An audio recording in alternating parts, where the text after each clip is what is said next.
কোন ভিড়ে লুকিয়ে আছো চার্বাক? কি অবস্থা সবার, আমি আলমগীর আছি আপনাদের সাথে। আপনারা দেখছেন রিয়াক্ট বাংলা। আজকে আমরা কথা বলবো সদ্য মুক্তি পাওয়া বহুরূপী সিনেমার ট্রেলার নিয়ে। সিনেমার নাম শুনে বোঝা যাচ্ছে এখানে কেউ আসল, কেউ নকল, আবার এমন কেউ আছে যাকে চিনাই যাচ্ছে না তিনি আসলে কে। দীর্ঘদিন পর বড় পর্দায় ফিরেছেন সোহাম, সাথে হচ্ছে ইদিকা পাল। এখানে আরো অনেকে আছে, সবাইকে দেখবো আমরা ট্রেলারে। ট্রেলারটি কেমন হয়েছে, সিনেমার গল্প কেমন হবে এবং সবার পারফরমেন্স কেমন, এসব কিছু জানতে গেলে চোখের পলকে দেখে নিতে হবে আমাদের পুরো ভিডিও। ট্রেলারের শুরুতেই দেখা যাবে একটা ডার্ক কালার টোন, যেটা সহজেই চোখে পড়বে। কয়েকটা দ্রুত শর্টকাট, রাস্তার ভিড় আর রহস্যময় মুখোশ, তার সাথে বিজিএম এর ব্যাকগ্রাউন্ড একটা থ্রিলার ভাইব দিবে।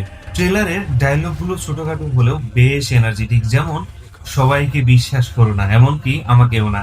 ট্রেলার দেখে বোঝা যাচ্ছে যে সিনেমাটি হবে একটা অপরাধ জগৎকে কেন্দ্র করে, যেখানে অপরাধী বহুরূপী হয়ে অপরাধ করবে। বর্বি মানেই ডাবল ক্যারেক্টার, একটা ক্যারেক্টার দেখবে সবাই, আরেকটা থাকবে লোকচক্ষুর অন্তরালে। হয়তো এখানে থাকবে বিশ্বাসঘাতকতা, অপরাধ এবং নিজের পরিচয় হারানোর ভয়। এখানে মুখ্য ভূমিকা অভিনয় করেছেন সোহম, ইথিকা পাল এবং আরো অনেকে। সবার এক্সপ্রেশন ছিল বেশ শক্তিশালী। তাদের অভিনয় শৈলীর ভাষা এত পাওয়ারফুল ছিল যে দেখে মনেই হচ্ছিল যে তারা চরিত্রে ডুবে আছে। তাছাড়া camera shot, BGME, colour grading ছিল অন এভারেজ, দেখে মনে হচ্ছিল কোন একটা মিড বাজেটের সিনেমা।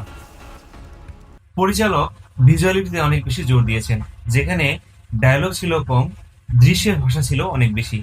সত্যি বলতে এই ট্রেলারে সব থেকে ভালো লাগার বিষয় হচ্ছে ট্রেলারে স্পষ্ট করে কিছু বলা হয়নি, কে হবে নায়ক, কে হবে খলনায়ক। শেষ পর্যন্ত দেখা যাবে সবাই হচ্ছে বহুরূপী। আমার কাছে মনে হয় এই সিনেমাটা যদি ঠিকঠাক এক্সিকিউশন করা যায়, এই সিনেমাটা হবে বাংলার থ্রিলার মুভির একটা অন্যরকম ভরসা। ট্রেলারটি আমার কাছে মোটামুটি ভালোই লেগেছে, অন এভারেজ বলবো আমি, একদম জাস্ট মিড কোয়ালিটি মনে হয়েছে আমার কাছে। তো আপনার কাছে কেমন লেগেছে অবশ্যই অবশ্যই অবশ্যই আমাদেরকে কমেন্টস করে জানাবেন। এবং হ্যাঁ, আপনি যদি আমাদের ভিডিওতে নতুন হয়ে থাকেন অবশ্যই লাইক, কমেন্ট, শেয়ার এবং সাবস্ক্রাইব করবেন। এবং দেখা হবে নতুন কোনো ভিডিওতে।